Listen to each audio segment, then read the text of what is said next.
Olá, tudo bem, meus amigos? Tudo bem, minhas amigas? Vamos completando aqui, vou falar um pouco também sobre o resumo do mês de maio.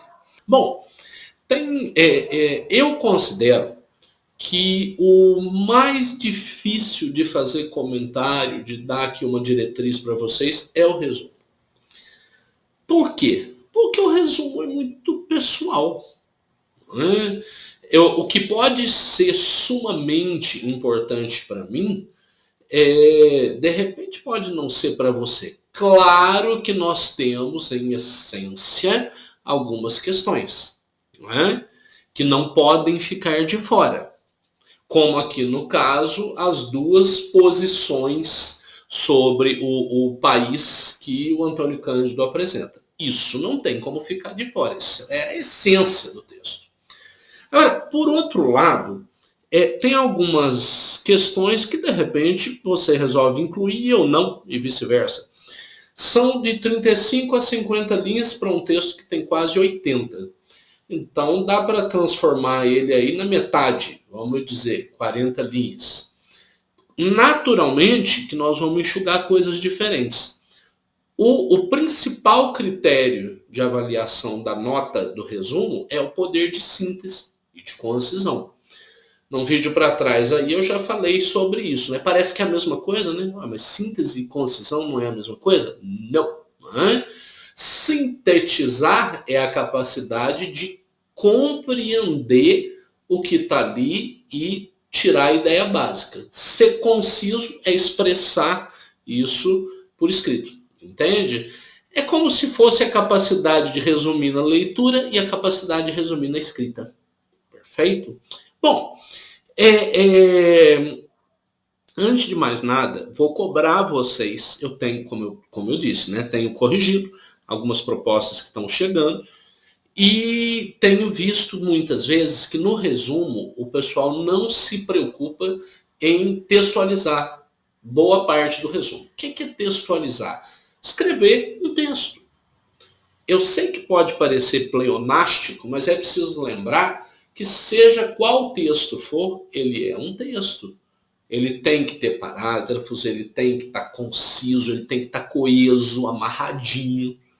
Se nós falamos ali em 40 linhas, dá para pensar em 5 parágrafos de 8 linhas, o que dá aí 3 períodos por parágrafo.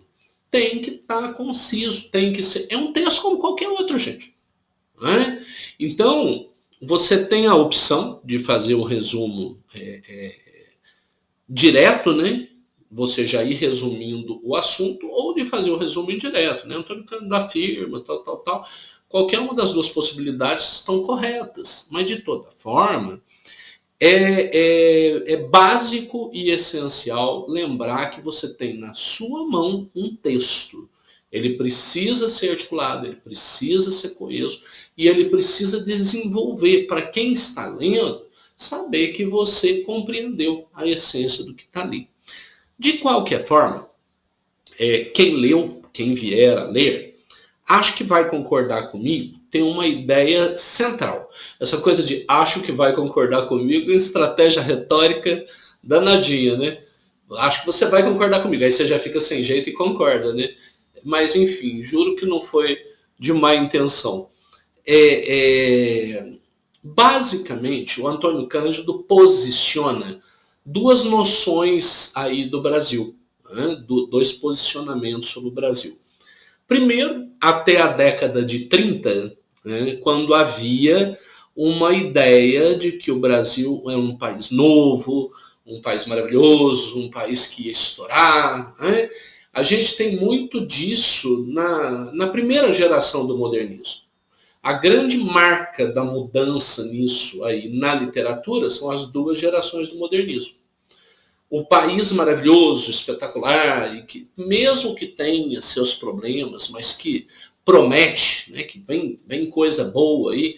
Eu penso aqui num poema do Cassiano Ricardo chamado Brasil, que é a cara desse Brasil, né, que maravilhoso, miscigenado, tudo vai acontecer, tem imigrantes, as indústrias estão aparecendo, as cidades estão crescendo. Essa ideia no momento em que nós chegamos à década de 30, impressionante como ela começa a ter uma certa transição. É o que o Antônio Cândido está falando aqui na quarta linha. Diz ele que houve alteração marcada de perspectivas, pois até mais ou menos o decênio de 30 predominava a noção de um país novo. E depois, o que predomina agora é a noção de país subdesenvolvido, sem ter havido uma modificação essencial na distância que nos separa dos países ricos. Isso é muito legal, porque essa é a questão do texto.